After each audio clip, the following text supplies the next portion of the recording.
I have this terrible recurring dream. I'm in the middle of the street, and there's a bloke I owe money to at each end. Oh, it's horrible.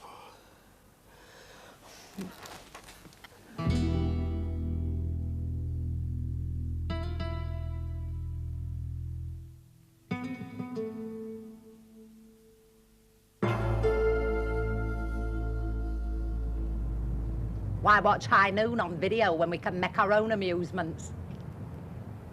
After you, Meredith. No, after you, Clifford. Who told him last time? Well, you did, granted. But who brought you that fresh pineapple in hospital? I'm not that fond of fruit, Meredith. Why do we tell him at all? You mean just get on with it? I concur, Clifford. After all, he can only kill us once. Exactly. Whereas if we give him forewarning, he'll do his level best to kill us twice.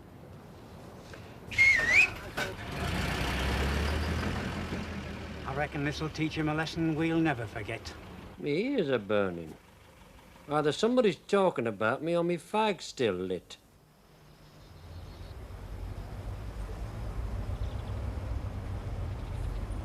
Evening, Mrs. Capp. And how's that man of yours treating you?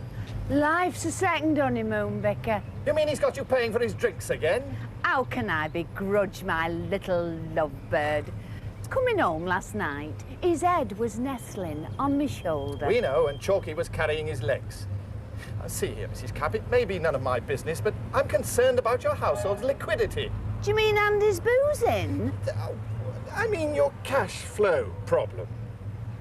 It means Andy's boozing. There's an ugly rumour going round that you are in deep trouble. It'll have to keep, Vicar. There's so many ugly rumours stacked up. I've got a 3-week waiting list. Tell Andy what people are saying. I will, Vicar. He'll be indebted to you. He won't, you know. It's him being indebted that got you in this mess in the first place.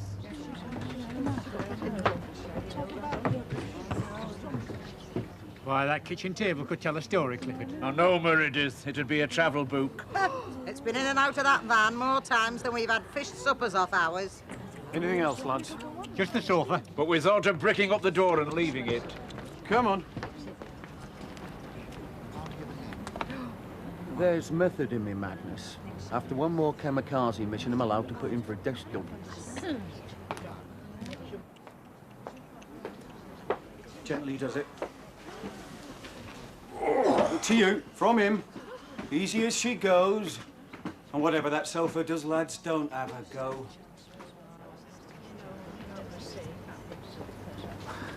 If it's no bother, mates, would you mind tipping me out at the Boilermaker's Arms?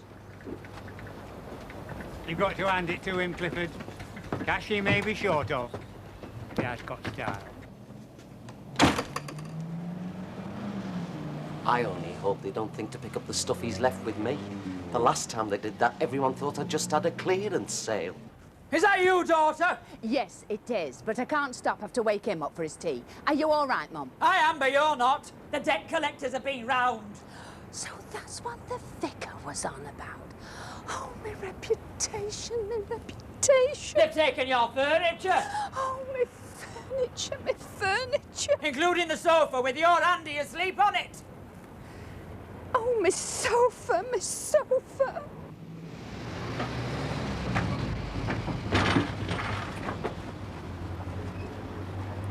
You know, it's amazing what they'll deliver these days. Well, easy come, easy go, Ruby. That's what I always say. I know you do, Flo. At least a dozen times since we've been neighbours. Still, on the other hand, there have been the good times. Oh, I know. Like 25 years ago before I met him. But I didn't know things were as bad as this, love. What happened to your big bingo win? I lost it. Oh, dear. How did Andy take it? In fivers, mainly. I've asked one silly question. I may as well go for the double. But how are you going to manage? Like we always do. Eat off the mantelpiece. Here he comes. I wonder he dare show his pace. I wonder you dare look at it. Owing money left, right and centre. Just how many people can that fella look in the eye? Nobody's counted. But why do you think he wears his cap over his nose? I shall ignore him. I'm sure I'll get no rent out of him today. Don't be so defeatist, Mr. Potts. My boyfriend always says you should think positive. He develops wedding photographs for the co-op. He's right, Shirley. I will. I'm positive I'll get no rent out of him today. Another pint, Jack. Oh, dearie me, Chalky. Oh, dearie me, Andy. Cool. Do you have to echo everything I sigh? It's a sympathy vote, Andy. Carried unanimously. Do you ever have that feeling of not belonging, Chalky? You've tuned in to one of his maudlin moods. Every so often he persuades himself he's none in a million. Not belonging. The furniture doesn't belong to me. The telly doesn't belong to me. The washing machine doesn't belong to me. My own home doesn't belong to me. And that drink doesn't belong to you. Hello there, Percy. Long time no see. We'll skip the formalities if you don't mind. Call it a phobia, but whenever he shakes hands, I think he's trying to pump money out of my satchel. Never mind long time no see. I thought we had an arrangement. You were going to be in on rent day. I had to go to the doctor's. You could have left a note. I was knocking for 10 minutes. 11? Who's counting? He is. Come on now, Percy, let's be constructive. I owe you a month's rent, right? You do. And 4 weeks from now, I'll owe you 2 months' rent. You will? But next month isn't here yet, is it? I don't know why I don't just dig a hole in the ground and jump into it. Go on, I'll buy it. I thought you'd never ask. Pint, please, Jack. Never mind pints. We're talking about next month's rent. I don't owe next month's rent. I know you don't. So if you deduct the month's rent I do owe from the month's rent I don't owe, we're straight. It's called creative accounting. He was like this at school, wasn't he, Jack? I remember. The careers teacher wanted him to take up juggling. See me on Flo's next payday and I'll give you something on account. On account of what? On account of that's all I've got left. I can say your lines for you, Mr. Capp. You'll have your rent. Firm promise. If I don't, there'll be fisticuffs. And that's a firm promise, too. Blimey, Percy's getting brave. Did he have a rum in that pint? Him and me's two of a kind, Chalky. We only make promises for the joy of breaking them. Do you know what I wish with all my heart and soul, Flo? That you'd married me, Percy. Don't let Andy hear you. He'll spifflicate you. Not only that, Flo. I wish with all my heart and soul that you both lived in a caravan. What on earth for? So that when he didn't pay his rent, I could have the flipping thing towed away like the rest of your goods and chattels.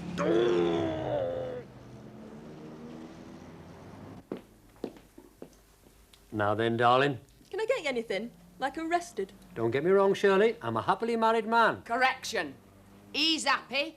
I'm married. Come on, Romeo. You know where we're going.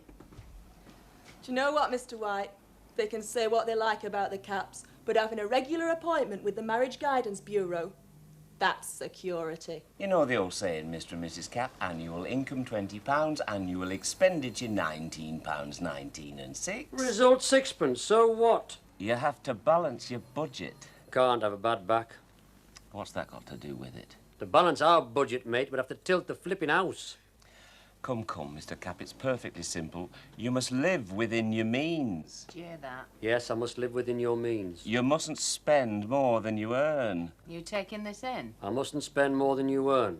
You must cut down on those little luxuries. Are you listening? You must cut down on those little luxuries. But how can I be of help, Mr. Watson? I'm not an extravagant man. What can I cut down on? How about boozing, betting, smoking and womanising? Then you'll have money to spare for the necessities of life.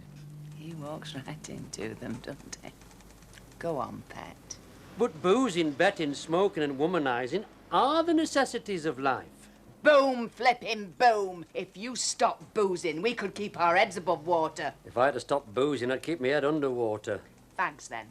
How much would we save if you gave up smoking? Not as much as if you gave up breathing, woman. Then there's your pigeons. They're an expensive hobby. What about your bingo? That's an expensive hobby. Don't you start on me, Andy Capp. When did you last buy me a new coat? 2 weeks ago. I am not talking about the new coat of whitewash in the cellar.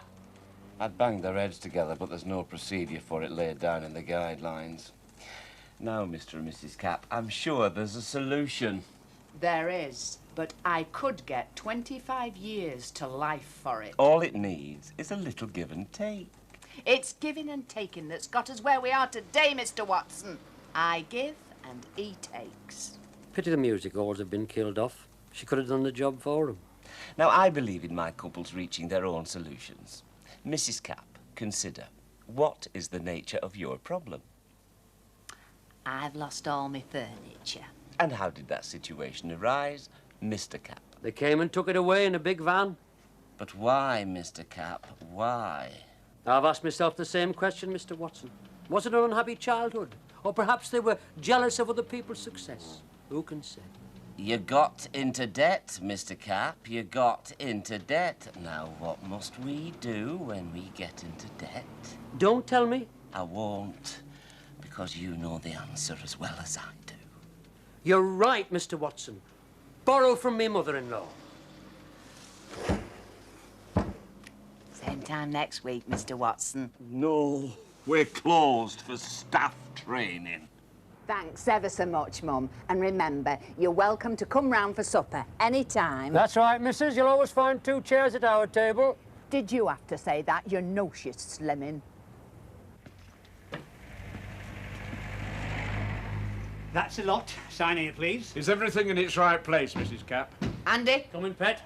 Positions, men. Left a bit, back a bit, right hand down, Meredith.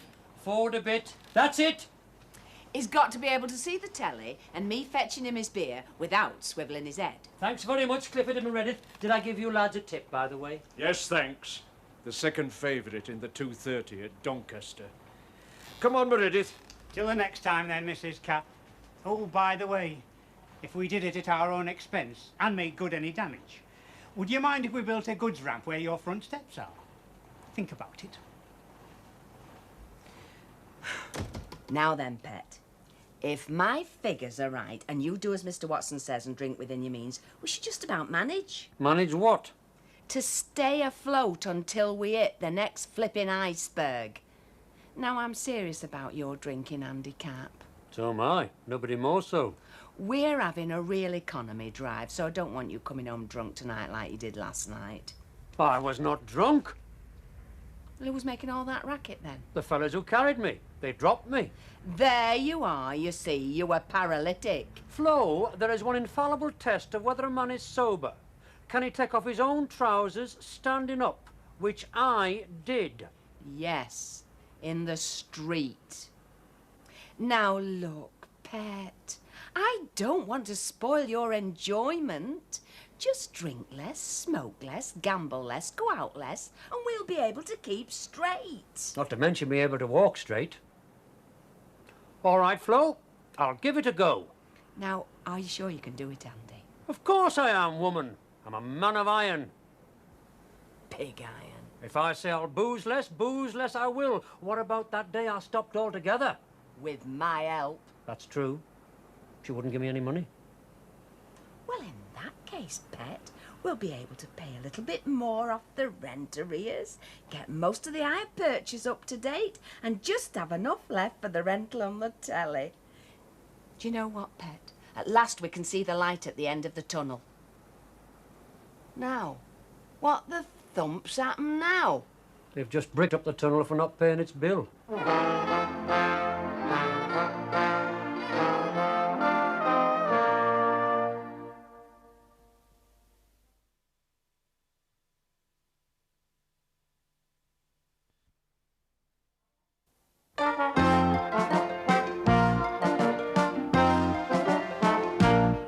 I think you're coping very well so far, pet. I'm proud of you. And you're not overdoing it like that time you gave up smoking and you had to appear in court because of what you did to that man who come to mend the window because you'd kicked it in just because he asked you for a light. You're taking it nice and easy. You said you can do it, and you can. You've given up your daytime drinking altogether, and your evening drinking doesn't start till an hour after opening time. You've cut back on your smoking, and you haven't had a bet all day. As for myself, pet, I won't say I'm not missing bingo, because I am. But if you're pulling your weight, the least I can do is to pull mine. And very noble it is too, pet, because you've got twice as much weight to pull. If you were a gentleman, you'd walk on the other side. Sorry, Flo, I wasn't thinking.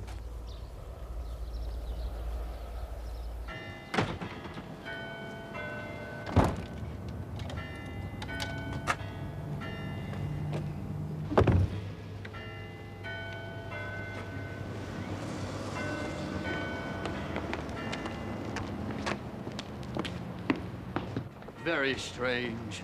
Very strange. But if he's not in hospital, where can he be?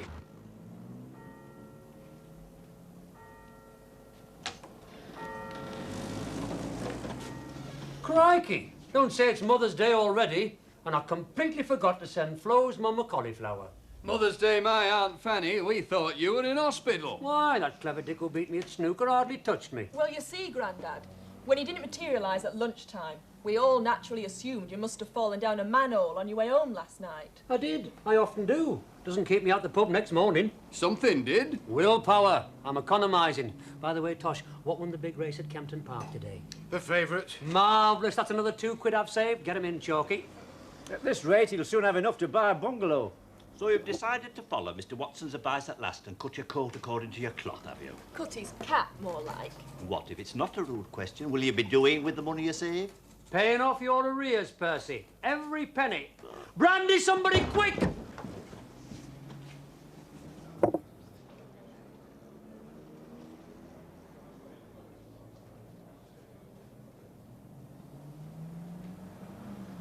Oh, it always gives me a nasty turn when Percy goes like that. How's the great economy drive going then, Flo? Couldn't be better, Ruby. He's not been out one dinner time all week. And he switched his brand of cigarettes, so that's a big saving there. What's he smoking now, then? OPs. Other people's. And we've not seen either hair of you at bingo. What do you do with your time? Gloat. But it's tonight I'm looking forward to, Ruby. Andy's promised to come home early from the pub with a bottle of milk stout, and we're going to sit down and pool everything he's saved and everything I've saved and work out on a piece of paper just how much better off we are. Oh, I can't wait. You can see what's coming, can't you? Quiet for a Friday, Jack? Isn't it just?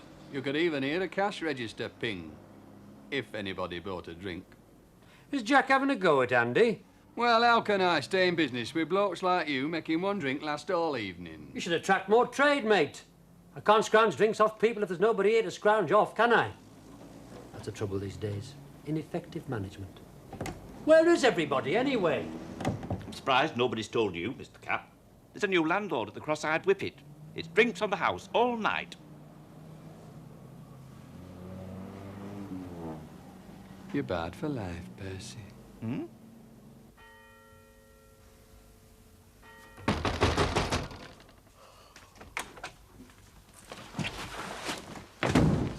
Where's the rest of him? That's all we could find, Flo. Good night.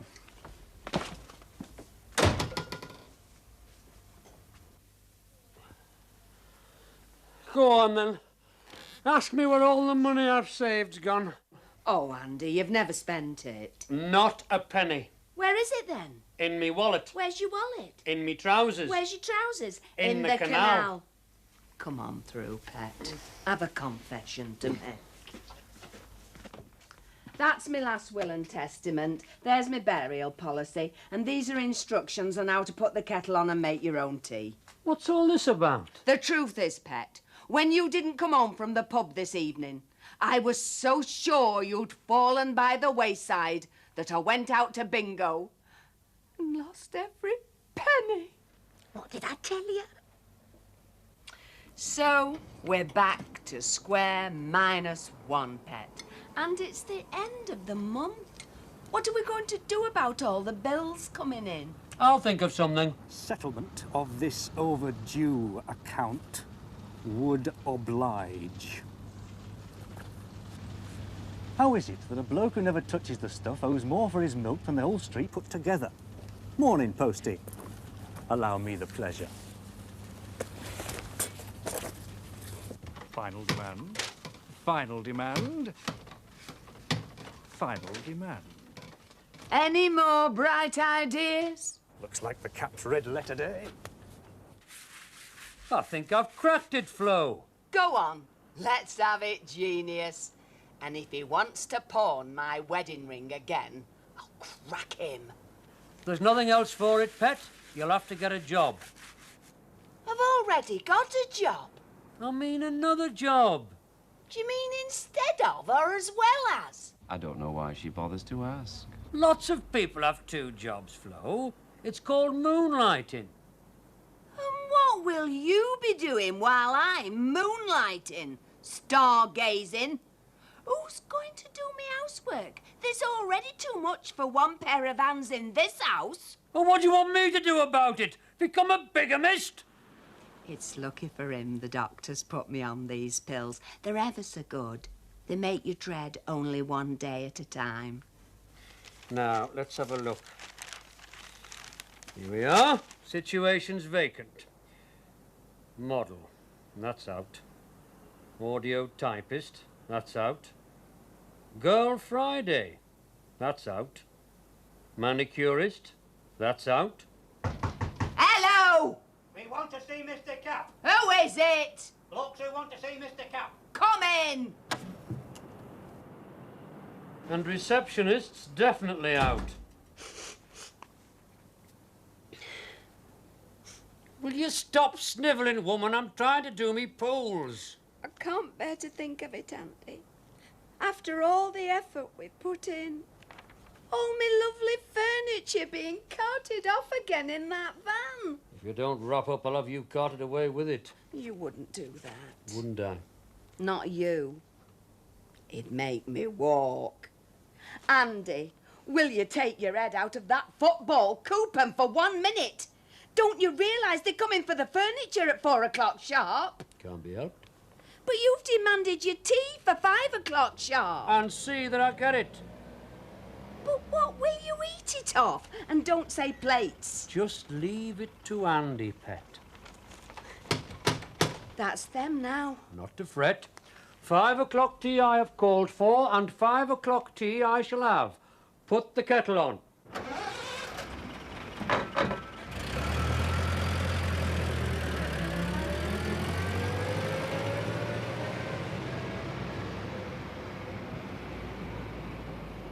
My old man said follow the van and don't dilly-dally on the way.